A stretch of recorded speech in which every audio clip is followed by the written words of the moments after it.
Hello दोस्तों, नमस्कार। आज हम आपके लिए एक भारत में सबसे बड़ा मुद्दा यूजीसी जो चल रहा है उसके प्रति एक क्लास लेके आए हैं। उसमें यूजीसी मुद्दा सबको पता है, जो कि एक जनता में आक्रोश है बहुत बड़ा। जो यूजीसी क्या होता है इसके बारे में अपने थोड़ा जानकारी करेंगे। यूजीसी एक समिति है जो सरकार द्वारा बनाई गई, जिसमें सारी की सारी कॉलेजें अंतर्गत आती हैं। कॉलेज इसके अंतर्गत आती हैं। कॉलेज में जो भी काम होते हैं, जो भी सारी चीज़ें, तो उसमें एक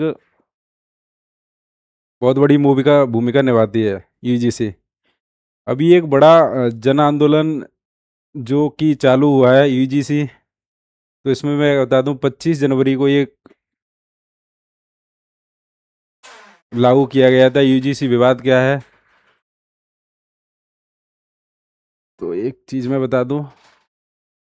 यूजीसी का जो गठन हुआ था वो 1956 में हुआ था। यूजीसी का क्या कार्य रहता है? यूजीसी का कार्य रहता है सारी कॉलेजें जो कि उच्च स्तर की कॉलेजें होती हैं वो सारी इसके अंतर्गत आती हैं, जिसमें यूजीसी का मुख्य कार्य होता है शिक्षा के मानक तय करना। जितनी भी हायर एजुकेशन होती है उसके मानक तय करती है। कौन सी सब्जेक्ट क्या है, कितने आंकड़ों के तौर पर किसी सब्जेक्ट को पढ़ाया जाता है, उसमें किसी भी कॉलेज को मान्यता देने का काम करती है यूजीसी। और अनुदान देता है, गुणवत्ता व निगरानी की रखती है यूजीसी सारी कॉलेजों के अंतर्गत, जिसमें इसके उद्देश्य होते हैं समान अवसर, भेदभाव मुक्त परिसर और पारदर्शिता और सुरक्षा। इसका मुख्य कारण है क्या है कि जैसे अभी समान अवसर है, तो अभी एक यूजीसी बड़ा मुद्दा बना जो 2012 का एक कानून था, जिसके अंतर्गत सभी विद्यार्थियों को कॉलेजों के अंतर्गत समान अवसर, सभी अपने अपने पक्ष रखने का एक कमेटी होती थी। उसमें सभी स्टूडेंट विद्यार्थियों को अपना अपना पक्ष रखने का दायित्व होता था, जिसमें सभी के लिए समान अवसर प्रदान हो। लेकिन अभी हाल ही फिलहाल में एक मुद्दा चला है यूजीसी के बारे में। तो एक चीज़ और बता दूं मैं, जैसे यूजीसी का मुख्य कार्य क्या था कॉलेजों के अंदर? निष्पक्षता का बढ़ावा देना, भेदभाव को रोकना, और इसमें एक जवाबदेही होती थी खुद की। और एक थोड़ी सी बात बता दूं मैं आपको, जो अभी आंदोलन चल रहा है इस पर सुप्रीम कोर्ट ने हालांकि रोक लगा दी है। 19 मार्च तक इसकी दोबारा सुनवाई होगी। सुप्रीम कोर्ट का भी ये आदेश है, ऐसी सुप्रीम कोर्ट ने कहा है कि यह प्रावधान पहली नज़र में अस्पष्ट है। यानी उन्होंने देखते ही इसको ये बताया इस कानून को कि ये प्रावधान पहली नज़र में अस्पष्ट है। इसमें क्या है कि सवर्णों को, यानी जो जनरल कास्ट के हैं, उनको इस कमेटी से अलग रखा गया। इसमें एससी, एसटी, ओबीसी, ओबीसी में क्या है कि ओबीसी जो हरियाणा और पंजाब के जो जाट हैं वो भी जनरल में आते हैं। जो अपने राजस्थान के जाट हैं वो ओबीसी में है मुख्यतः। लेकिन ये जो सेंटर में ये भी अपने भरतपुर के जो जाट हैं वो भी जनरल में आते हैं। तो उनके लिए मैं बता दूं ये प्रावधान बहुत ही गलत है। इसमें जनता को आक्रोश, यानी जाति भेदभाव को देखते हुए इसमें देखा गया है। सवर्णों के लिए मुख्यतः ना तो कोई इस एक्ट में महत्वपूर्ण भागीदारी है। और इसमें इस कमेटी में 10 सदस्य होंगे, उनमें से एक भी सवर्ण जाति का कोई सदस्य नहीं होगा जिसमें सुनवाई हो सके। और मुख्यतः मैं बता दूं आंदोलन की मुख्य विचारधारा, इसमें कई बड़े दिग्गज नेताओं ने इसका पूर्णतः विरोध किया है। सबसे पहले अपने विरोध देखा गया था जेएनयू के अंतर्गत। इसमें 3 व्यक्ति हैं जो बारिश के मौसम में भी डटे हुए इस यूजीसी बिल के तौर पे। और ये अपने दूसरे नंबर पे चित्रा त्रिपाठी है जो न्यूज एंकर है काफ़ी बड़ी। इन्होंने भी इस पे लिखा है अमेरिका में टैलेंट देखा जाता है, चीन में शिक्षा देखी जाती है, और हमारे यहाँ छात्रों की जाति देखी जाती है। तो जाति के आधार पर शिक्षा का कोई आकलन नहीं किया जा सकता।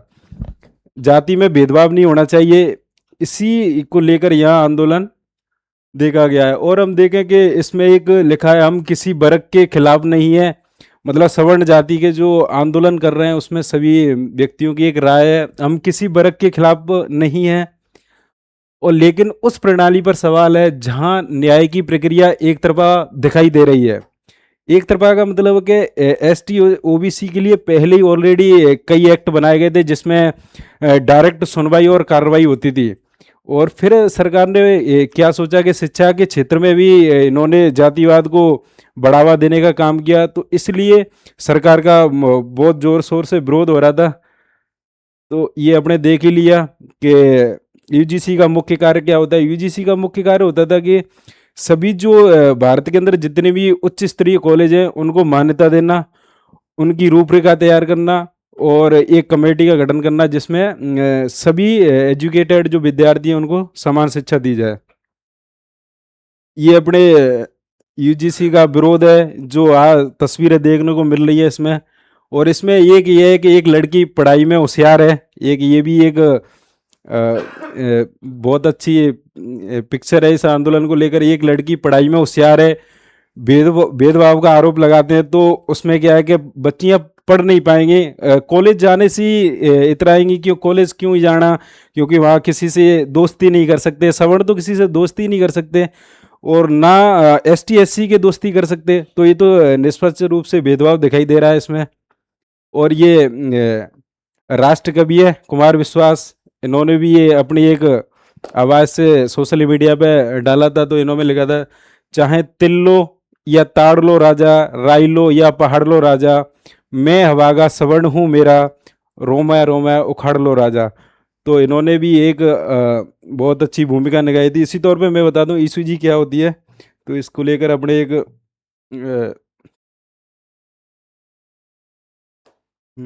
फाइल कहाँ मिलेगी वो, इसमें वो फाइल है।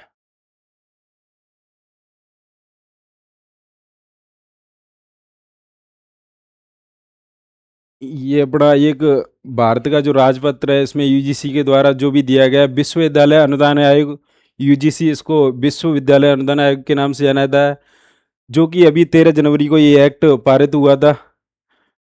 इसमें क्या है कि यूजीसी जो विद्यालय में उच्च शिक्षा के मानकों का समन्वय निर्धारण करती है। जो अभी मैं बता रहा था आपको, विद्यालय जो उच्च शिक्षा के विद्यालय उनका मान में समन्वय निर्धारण करती है।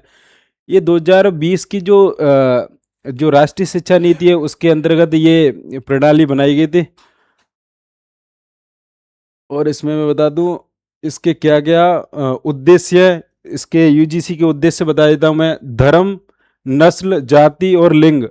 धर्म, नस्ल, जाति, लिंग, जन्मजात स्थान या दिव्यांग के आधार पर विशेष रूप से अनुसूचित जाति और अनुसूचित जनजाति, सामाजिक व शैक्षणिक रूप से पिछड़े वर्गों के लिए, आर्थिक रूप से कमजोर वर्गों, दिव्यांगजनों अथवा इनमें से किसी भी सदस्य के विरुद्ध भेदभाव का उन्मूलन करना, उच्च शिक्षा संस्थानों के हितधारकों के मध्य पूर्ण समता एवं समावेशन के समर्थन देना है। यानी इसमें सवर्णों की महिलाओं को भी नकारा गया है, ना कि पुरुष तो अलग किए ही है इस कमेटी से। यहाँ की सवर्ण की जो महिलाएं हैं, जो कि लड़कियां हैं जो पढ़ने जाती हैं, उनको भी इस बिल से अलग रखा गया है।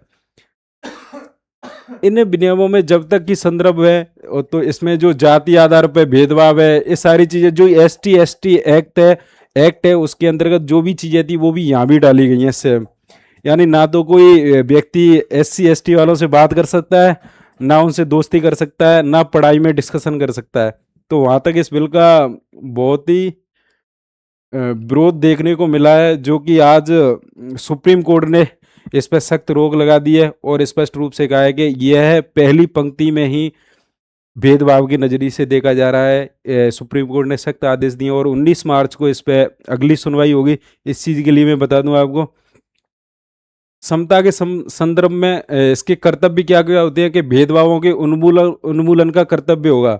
यानी पहली पॉइंट में भेदभाव, और भेदभाव इस बिल में स्पष्ट रूप से पहली पंक्ति में ही देखने को मिल रहा है। सुप्रीम कोर्ट ने ये आदेश दे दिया है और वो इसमें लिख रखा है, लेकिन जनरल वालों के लिए कोई भेदभाव नहीं है। जनरल वाले सबके साथ करते हैं, ऐसा मुश्किल को देखने को मिलता है। जनरल वाले तो सबको साथ में लेके चलते हैं। और यह सुनिश्चित करना संस्थान के प्रमुख कर्तव्य होगा कि इन विनियमों विधिवता पालन होगा। इस उद्देश्य के लिए उसके पास सभी आवश्यक शक्तियाँ होंगी। यानी जो एसटी एससी के जो ओबीसी के जो स्टूडेंट हैं उनके पास शिकायत करने का दर्जा भी रहेगा। जनरल वाले के पास शिकायत करने का भी अवसर नहीं है, ना उसकी कोई सुनवाई होगी। अगर जनरल वालों के अगर कोई भी व्यक्ति एसटी एससी ओबीसी का स्टूडेंट कोई शिकायत भी कर देता है तो जनरल वालों की डिग्रियां रद्द हो जाएंगी और उसको जेल भी जाना पड़ेगा। ऐसा इस बिल में प्रावधान देखने को मिला है। समान अवसर, जो सेंट्रल गवर्नमेंट का जो यूजीसी के द्वारा जो समान अवसर का जो पॉइंट दे रखा है, समान अवसरों में भी बातें सारी लिखी हुई हैं, लेकिन जनरल वालों के लिए नहीं है। एसटी ओबीसी वालों के लिए ये बातें लिखी हुई हैं, जो कि ये स्लाइड आपको मैं अपने यूट्यूब चैनल के अंतर्गत मिल जाएगी आपको, जो इसको आप एक बार रीड कर लेना।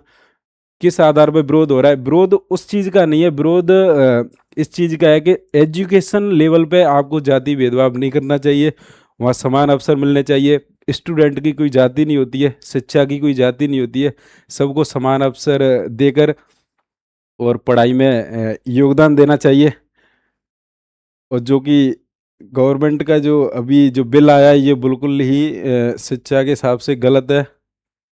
समता हेल्पलाइन, यानी जो समता हेल्पलाइन है स्थापित, जो समता जो हेल्पलाइन है, इसमें क्या है? समता हेल्पलाइन, आप कमेटी को शिकायत ना देकर एक हेल्पलाइन नंबर दिया गया है, उस पर भी कॉल करके शिकायत दर्ज करा सकते हो, जिससे 7 दिन के अंदर उसके अंतर्गत जांच बैठाई जाएगी और उस पर पूरी जो भी कार्रवाई है वो कर दी जाएंगी प्रत्येक व्यक्ति के ऊपर। और मैं आपको बता दूं, भेदभाव की घटना के मामले में प्रक्रिया, भेदभाव तो, और इस बिल से आने से भेदभाव और ज़्यादा बढ़ेंगे। जितना आप कॉलेजों के अंतर्गत तो हायर एजुकेशन होती है, तो वहाँ भेदभाव अक्सर और ज़्यादा देखे जाएंगे, जो कि आपने ये यहाँ बिल में अमेंडमेंट किया है। इसमें दिखाया है, पीड़ित व्यक्ति के पास घटना की सूचना समता हेल्पलाइन पर देने का विकल्प भी होगा।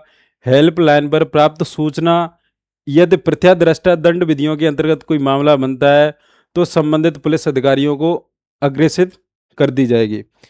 तो इसमें बिल में ये भी लिखा हुआ है। और सबसे बड़ी बात ये है कि जनरल कास्ट का व्यक्ति ना तो किसी से, जनरल कास्ट का स्टूडेंट ना तो किसी से शिकायत कर सकता है, भले ही उस पर टिप्पणी की जाए, और ना उसके वो किसी के खिलाफ केस लड़ सकता है। तो इसमें ये इसकी थोड़ी मिसअंडरस्टैंड है इस बिल की। इसमें क्या है कि ज़्यादा नहीं है, सारी चीज़ें अच्छी लिखी हुई है, बढ़िया लिखी हुई है, किसी के प्रति भेदभाव नहीं होना चाहिए शिक्षा के लेवल पर। और इसमें एक पॉइंट है, अगर ST SC OBC को भी ऐड कर दिया है, तो इसमें जनरल को भी ऐड करके सबके लिए समान अवसर प्रदान किए जाए। और बस, धन्यवाद। यही आपका UGC बिल था, जो कि सुप्रीम कोर्ट ने सख्त आदेश दे दिए हैं गवर्नमेंट को, इस पर लिखित में 19 मार्च तक आदेश दे, जिससे आगे की प्रक्रिया चालू रहे। बहुत बहुत धन्यवाद।